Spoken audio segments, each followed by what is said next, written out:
ಕರ್ನಾಟಕದಲ್ಲಿನ ಬಾಗಲಕೋಟೆ ಜಿಲ್ಲೆಯಲ್ಲಿ ಸ್ಟಾರ್ಟ್ ಆದ ಒಂದು ಶುಗರ್ ಮಿಲ್ ಈಗ 10,000 ಕೋಟಿ ಇಂಡಸ್ಟ್ರಿಯಲ್ ಎಂಪೈರ್ ಆಗೈತಿ ಮತ್ತು ಏಷ್ಯಾದ ಅತಿ ದೊಡ್ಡ ಇಥನಾಲ್ ಉತ್ಪಾದಕರು ಸಹ ಅದಾರ. ಈ ಕಥೆ ಐತಿ ಎಂ.ಆರ್.ಎನ್. ಗ್ರೂಪ್. ಇದರ ಉತ್ಪಾದಕರು ಯಾರಪ್ಪ ಅಂದ್ರ ಡಾಕ್ಟರ್ ಮುರುಗೇಶ್ ನಿರಾಣಿ ಸರ್ ಅವರು.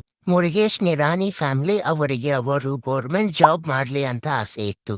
ಆದರೆ ನಿರಾಣಿ ಸರ್ ಅವರು ಅದರ ವಿರುದ್ಧ ಇದ್ರು. ಅವರಿಗೆ ಬಿಸಿನೆಸ್ ಒಳಗೆ ಇಂಟ್ರೆಸ್ಟ್ ಇತ್ತು. 1995 ಒಳಗ ಅವರ ಮೊದಲ ಬಾರಿಗೆ ಎಂ.ಆರ್.ಎನ್. ಗ್ರೂಪ್ ಚಾಲೂ ಮಾಡಿದ್ರು. ಅವರು ಇಲ್ಲಿ ಟ್ರ್ಯಾಕ್ಟರ್ಗಳ ಟೇಲರ್ಗಳನ್ನು ತಯಾರು ಮಾಡುತ್ತಿದ್ದರು. ಈ ಬಿಸಿನೆಸ್ ಸಕ್ಕರೆ ಕಾರ್ಖಾನೆಗೆ ಒಂದು ಸೇತುವೆಯಾಗಿ ಬಿಟ್ಟಿತ್ತು. ಅಲ್ಲಿಂದ ಅವರು ಬೆಳೆಯುವ ರೈತರ ನಿಜವಾದ ಸಮಸ್ಯೆಗಳು ಏನು ಅಂತ ತಿಳಿದುಕೊಂಡರು. ಯಾವಾಗ ಇವರು 1987 ಒಳಗೆ ನಿರಾಣಿ ಶುಗರ್ಸ್ ಲಿಮಿಟೆಡ್ ಅನ್ನೋ ಸಂಸ್ಥೆ ಚಾಲೂ ಮಾಡಿದ್ರು, ಅವಾಗ 500 ಟನ್ ಕಟಾವು ಮಾಡುವ ತಾಕತ್ತು ಇತ್ತು. ಅವಾಗ ನಮ್ಮ ಭಾರತ ಒಳಗೆ ಅತಿ ಚಿಕ್ಕ ಸಕ್ಕರೆ ಉತ್ಪಾದಕರು ಇವರಾಗಿದ್ದರು.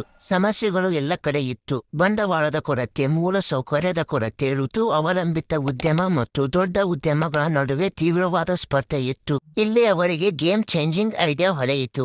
ಎಂ.ಆರ್.ಎನ್. ಸಂಸ್ಥೆ ಸಕ್ಕರೆಯನ್ನು ಮುಖ್ಯ ಉತ್ಪನ್ನವನ್ನಾಗಿರದೆ ಖರೀದಿ ಉತ್ಪನ್ನವನ್ನಾಗಿ ಮಾಡಿಕೊಂಡಿದ್ದರು. ಅಂದ್ರೆ 1 ಟನ್ ಶುಗರ್ ಕೇನ್ ನಿಂದ ಸಕ್ಕರೆಯನ್ನಲ್ಲದೆ ಇಥೆನಾಲ್, ಇ.ಎನ್.ಎ, ಎಲೆಕ್ಟ್ರಿಸಿಟಿ, ಬಗ್ಯಾಸ್, ಬೆಲ್ಲ, ಸಿರಪ್, ಬಯೋ CNG 12ಕ್ಕಿಂತ ಅಧಿಕ ಉತ್ಪನ್ನಗಳನ್ನು ತಯಾರಿಸಲು ಶುರು ಮಾಡಿದರು. 2019 ನಂತರ ಇಥೆನಾಲ್ ಮೇಲೆ ಹೆಚ್ಚು ಗಮನ ನೀಡಿದರು ಮತ್ತು 2024-25 ಅನ್ನುವಷ್ಟರಲ್ಲಿ ಟ್ರೂಲೈಟ್ ಬಯೋ ಎನರ್ಜಿ ಜೊತೆಗೆ 2,000 KLPD ಇಥೆನಾಲ್ ಕೆಪಾಸಿಟಿ ಇಂಡಿಯಾದ ಲಾರ್ಜೆಸ್ಟ್ ಇಥೆನಾಲ್ ತಯಾರು ಮಾಡುವ ಕಂಪನಿ ಇದಾಗಿತ್ತು. ಶುಗರ್ ಮಿಲ್ ಜೊತೆಗೆ ವಿದ್ಯುತ್ ಉತ್ಪಾದನಾ ಘಟಕ, ಗ್ರೀನ್ ಸಿಮೆಂಟ್, ಗ್ರಾಮೀಣ ಬ್ಯಾಂಕ್, ಎಜುಕೇಶನ್ ಮತ್ತು ಹೆಲ್ತ್ ಕೇರ್ ಇನ್ಸ್ಟಿಟ್ಯೂಷನ್ ಜೊತೆಗೆ ಎಂ.ಆರ್.ಎನ್. ಗ್ರೂಪ್ ಸಂಪೂರ್ಣ ಎಕೋಸಿಸ್ಟಮ್ ನಿರ್ಮಾಣ ಮಾಡಿತು. ಫಲಿತಾಂಶ ಎಂ.ಆರ್.ಎನ್. ಗ್ರೂಪ್ನ 70,000ಕ್ಕೂ ಅಧಿಕ TCL sugar crossing capacity, 1.5 lakh ರೈತರು ಮತ್ತು ಅವರ ಕುಟುಂಬಗಳನ್ನು ಬೆಂಬಲಿಸಿ 75,000ಕ್ಕೂ ಹೆಚ್ಚು ಉದ್ಯೋಗಗಳನ್ನು ಸೃಷ್ಟಿಸಿ ಬಾಗಲಕೋಟೆ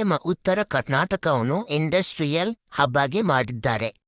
ಇಲ್ಲಿ ಮಠ ಬಂದಿರಿ ಅಂದ್ರೆ ನಂದೊಂದು ಸಣ್ಣ ಕಥೆ ನಿಮಗೆ ಇಷ್ಟ ಆಗಿರ್ಬೇಕಂತ ಅನ್ಕೋತೀನಿ. ನೀವು ಏನಾರ ಯೂಟ್ಯೂಬ್ದಾಗ ನೋಡಾಕತ್ತಿದ್ರಿ ಅಂದ್ರೆ ಸಬ್ಸ್ಕ್ರೈಬ್ ಮಾಡ್ರಿ ಮತ್ತು ಇನ್ಸ್ಟಾಗ್ರಾಮ್ದಾಗ ನೋಡಾಕತ್ತಿದ್ರಿ ಅಂದ್ರೆ ಲೈಕ್ ಶೇರ್ ಮಾಡೋದನ್ನ ಮರಿಬೇಡ್ರಿ.